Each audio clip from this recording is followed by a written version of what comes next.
Bismillahirrahmanirrahim. Halkan waxa inooga sii socon doonaa example-kii George taas oo ay hore manager-keena ugu soo record garaynay akoonadii oo dhan aynu dhignay debit iyo credit. Haddaba imika waxaan bilaabi doonaa si aynu xisaab xidh u samayno aynu balance garayno debitkeena iyo creditkeena si aynu xisaabtana u xidhno. Si haddaba aynu u bilowno waa in aynu dhinac kastaba si toosa isku geynaa dhinaca kalena aynu isku geynaa kabacdi dhinaca badan aynu ka jarnaa dhinaca yar si aynu markaa ugu balance garayno differenceska labada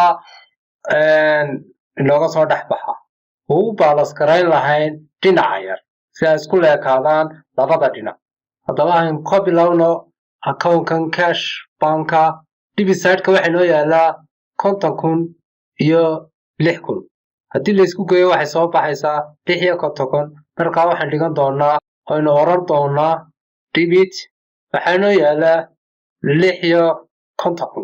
creditna waa 5,000 oo loo geeyey 450 loo geeyey 7,000 oo ah 12,450.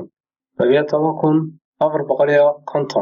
haddii aynu kala jarno intaa waxay soo baxaysaa balance-ka oo noqonaya 43,550. balance-ka inoo soo baxay waxaan ku balance garayn doonaa dhinaca credit-ka si aynu u leekeysino dhinaceena debit-ka oo ka badan iminka si ay isku leekaadaan debit-ka iyo credit-keenu waa xisaabtu si fiican inoogu xidhanto. haddaba aynu nimaadno manager-keenii xisaab xidhkan aynu doonaynaa inaan xisaab xidh samayno waxa weeyaan example-kii George aynu hore u soo aragnay 2 week ka hor xisaabtii dhacday ayaa imika la doonaya in la xidho. 2 week waxay ka kooban yihiin marka la isku geeyo 7 cisho 7 cisho 14 cisho.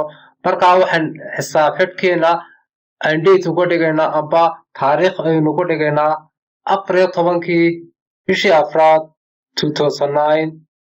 balance carry forward keenuna uu noqday 43,550. waan iskugu balance garaynay labada dhinac sida iskugu mid noqdaan. imika debit-keena iyo credit-keenu way isleegyihiin labada dhinacba way isku balance garaysan yihiin. waxaan bilaabi doonaa dhinac kastaba sidaan isku geyno oo balance-yada si ay isku mid noqdaan. debit side-ka haddaynu isku geyno credit-kana isku geyno mid kastaba wuxuu noo soo bixi doonaa 56,000. dhinaca kalena sidaas leeg waa 56,000 way isku kala leegyihiin balance-kuna saasuu xisaabtuna ku xidhanta. iminka halkaa waxaa nagu dhammaaday xisaab xidhkii cash at banka 2 wiige ugu dambeeyey aynu soo shaqaynay. haddii xisaabtii la xidhay waxaa loo baahan yahay 14 April waxaa ka dambeeya xisaabta wixii lagu furi lahaa taas oo ay banka weli lacag inoo taalo. waxaan samaynaynaa haddaba waxa xisaab balance-kii lagu xidhay xisaabta close balance-keeni ayaa xisaabta u noqonaya opening balance xilli xisaabeedkeena ku xiga 14 April oo noqonaya 15 April. waxaan oran doonaa haddaba inagoo closing balance-geenii hore lagu soo wareejinayo opposite side-ka isagoo markii hore inoo yaalay credit side-ka lagu soo wareejin doono debit side-ka siduu inugu noqdo opening balance 15 April 09 balance book forward oo noqonaya 43,550 oo ah asset-ga banka inoo yaala aynu ku furi doono 15 April markaan xisaabta dib u bilowno. opening balance baa laydhaa.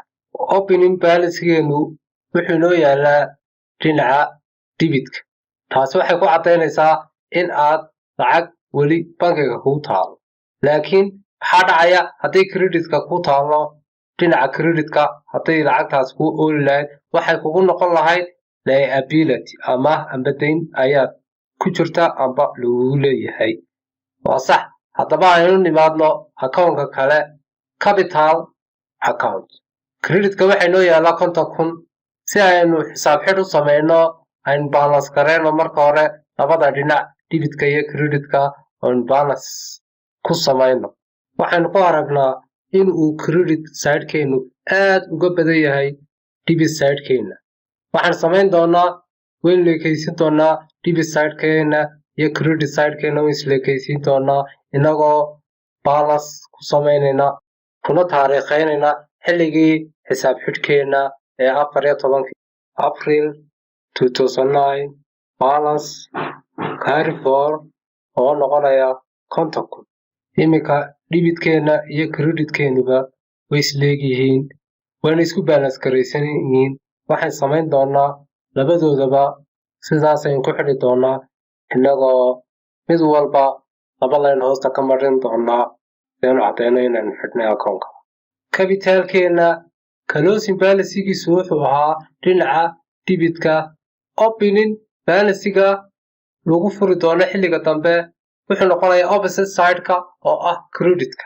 Waxaynu dhigi doonaa credit side-ka 15 April 2009 balance book forward oo noqonaya 50,000 oo lagu furi doono xisaabteena bilowgeena dambe.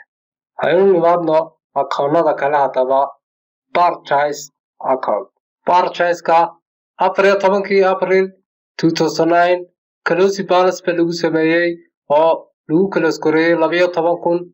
15 April 2009 opening balance-giisu wuxuu ahaa 12,000.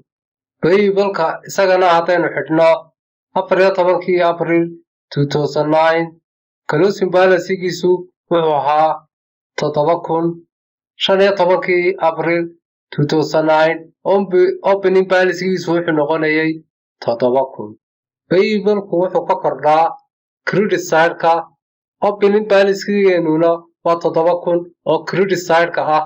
Markaa taasi waxay noo cadeynaysaa in weli deyn laynagu leeyahay oo deyni jiro. Account-ka kale ee ku xiga haddii aynu tagno waa sales. Sales-ka closing balance-giisu 14 bishii April 2009 waa 12,000 oo dhinaca debit-ka. Opening balance-giisu 15 April 2009 waa 12,000 oo credit side ah. Sales-ku wuxuu ka kordhaa dhinaca credit-ka marka sales-keenu sidaa markaynu arkayno sales-keenu uu kordho. Front-ku waa expense. Opening balance-geeguna wuxuu inoo noqon doonaa 450 oo debit side-ka inoo yaala. Receivable-ku waa asset. Opening balance-giisuna waxa weeyaan 6,000 oo inoo yaala debit side-ka. Taasi waxay noo cadeynaysaa in aynu weli wax customerski ku leenahay.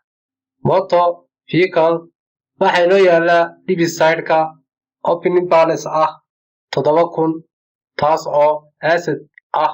Halkaa waxaynugu soo dhammaaday main ledger-ka balance-giisii. Waxaynugu xigi doonaa insha Allah sida weydiinteenii George example-kii George ku jirtay sida trade balance-ga loo sameeyo insha Allah casharka inagu xiga ayuu noqon doonaa insha Allah.